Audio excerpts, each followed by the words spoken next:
Det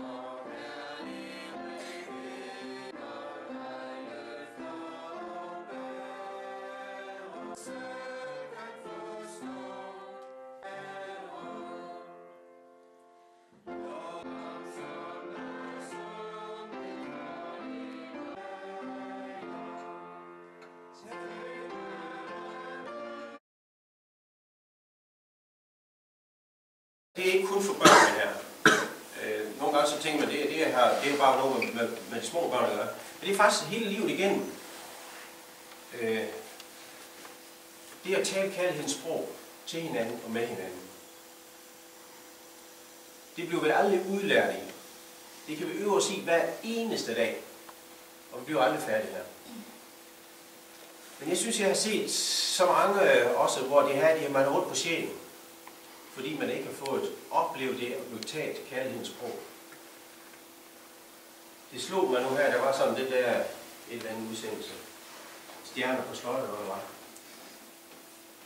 Hvor, jeg kan nok huske, hvad hun hed, men en eller anden tv-værter. Hun sagde, jeg har aldrig hørt min mor sige, jeg elsker dig. Det blev først sagt på morens dødsleje. Men det her bare været så ondt. Det var så ondt ind i hende, hele livet igennem. Det er godt, der kom en forløsning på det tidspunkt. Men hvad kunne det ikke have sket af ændringer, hvis hun havde oplevet den der kærlighedens sprog lidt før? Og det er nogle ting, som, ja, hvis man vil, så kan man gå ind og læse mere. Der er en hjemmeside, man kan gå ind og teste, hvem er det. Der kommer sådan 5 her måder at udtrykke kærlighed på, som på en eller anden måde, vi bruger ikke alle sammen lige helt samme sprog. Men der er nogle ting her, og der kan man gå ind på den hjemmeside der, og så kan man ved hjælp af 30 kryds, så kan man se, hvor er det, man egentlig har hovedvægten hen selv. En dag, man har god tid til det. Men det første, som et eller andet sted jo gør noget ved os, det er, at vi siger noget anerkendende ord til hinanden. Og det er blandt andet, jeg elsker dig. Det kan være svært for os, måske bare for det over vores læge. At vi giver udtryk for nogle ting her, som har betydning. Det modsatte er jo, at du kan få en gang hug, og du er dum, og du er luder, og alle de der gloser, som kan flyve omkring os, hvor vi nedgør hinanden, men i stedet for så er vi med til at ophøje og på en eller anden måde være med til at vise, at vi er glade for hinanden. Det er jo små ting. Men de her ord, der kommer ud af vores mund, de kan være med til at faktisk skabe liv. Men de kan også være med til at ødelægge rigtig meget i menneskers liv. Så ord, som siger nogle ting, kan bare have rigtig stor betydning. Også selvom det kan være svært ved at få det ud, men så øver os i det hver eneste dag, og udtrykke glæden over hinanden. Ind i vores familieliv, der tror jeg, det har stor betydning. Ind i vores arbejdsliv med de folk, som der er omkring os. Vi kan hurtigt nedgøre hinanden, og det tager rigtig lang tid at få det bygget op igen.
Og I må lugte, og I må også smage, hvis I tør.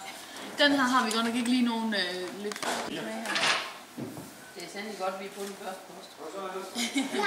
Ja, den der er lidt flere. Den her er lidt bonus i den der. Der er bonus i den og 4 i den. Det er i hvert fald 2. Han får en skumfidus for... Det er 2, så det er. Jeg tror ikke, det er det. Hvad skal vi så have for? Og så gælder det om at gætte, hvad der er på billedet. Og så er der mulighed for, at vi kan komme lidt længere ud. Og jo før jeg gætter det, jo mere skumfiduser og spaghetti får jeg med herfra. Må vi skyde alt, hvad vi vil? Ja, I skal bare... Underbukser. Tror jeg ikke bare, vi skal en ud, eller hvad? Sådan en lille tand. Blandede underbukser, så har vi tak ud. Så må vi tage en tak Så vi tak videre, så tror jeg, den kommer. Nå, tændstikæske. Det er en tændstikæske.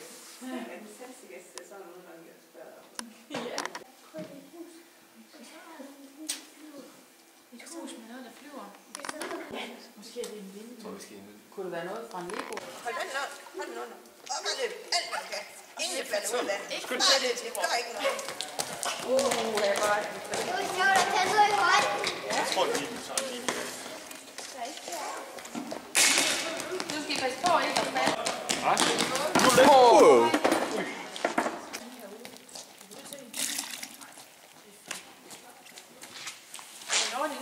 Nej, jeg tror det godt. Bare tænk over det. Men det er ikke...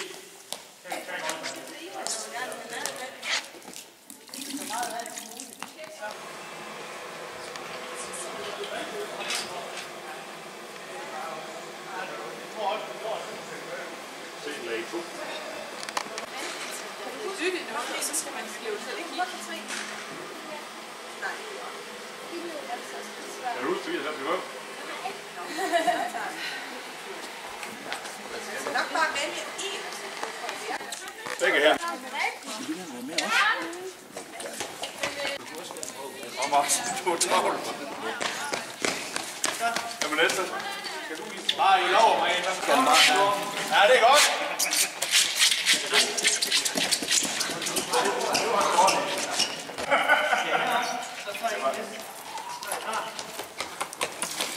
Nå, der er cirka 60 cm tilbage, så skal vi til at dreje vandet. Og hvis man virkelig lever sig ind i det, så kan man vinde 2 skumfiduser. Er der en af jer, der børn har lyst til at prøve? Og få sådan her, så kommer man lige om lidt, så tror jeg godt, det.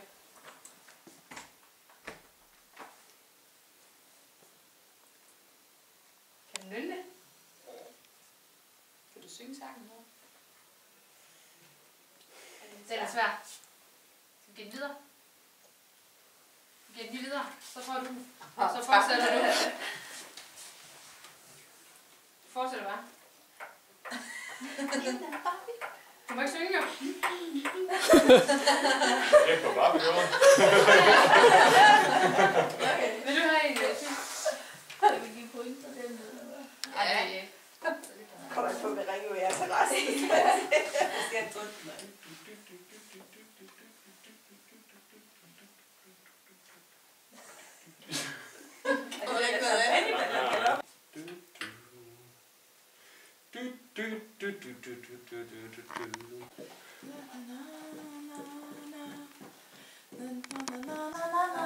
det er korrekt med... In a hard day's night, and I'll be working on and on. Og det er den der Beach Boys. Nej. Jo, det er dem, der lavede den oprindeligt. Nej. Er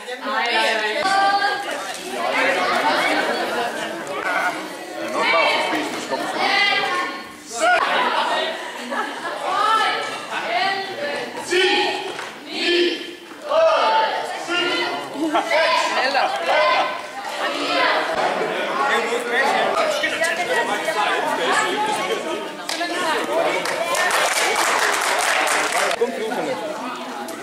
Skal vi lige have? Kan I lige se der bagved bare? Ja. Og så må jeg smage den.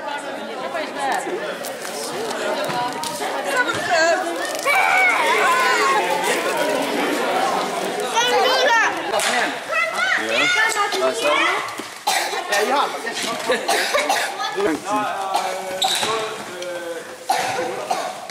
Man har haft 2 oplæg lige fra en mål. Nej, det er faktisk ikke det. Man nogen til for langt. Ja, vi har nu spillet i en kvarter. Jeg kigger lidt op på stolen, og så det er den, der har skidt. Den skal finde det. Det er nok mig.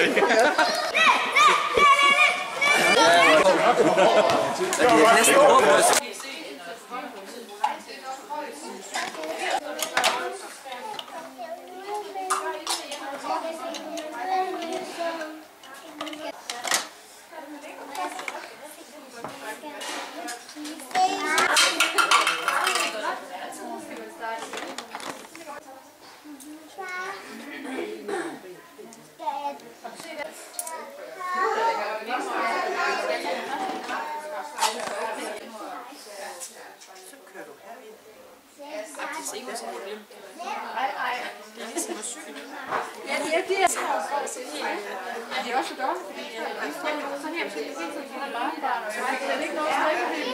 De bliver hurtigt store, men ja, så er tiden bare gået. Kan du godt se det? Det er skidesikkert.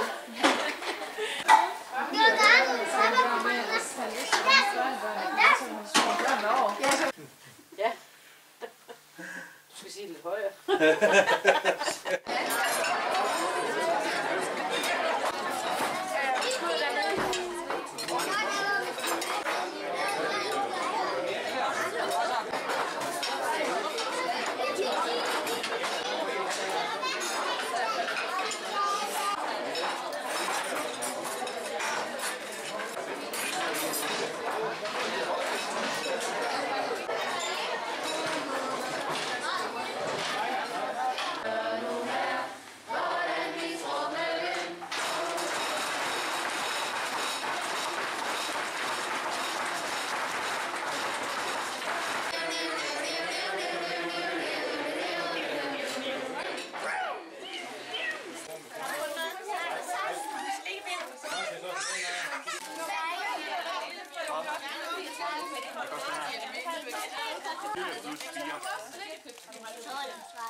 kan godt være den første til at indrømme, at jeg sidder gerne foran skærmen, når de her programmer de kører.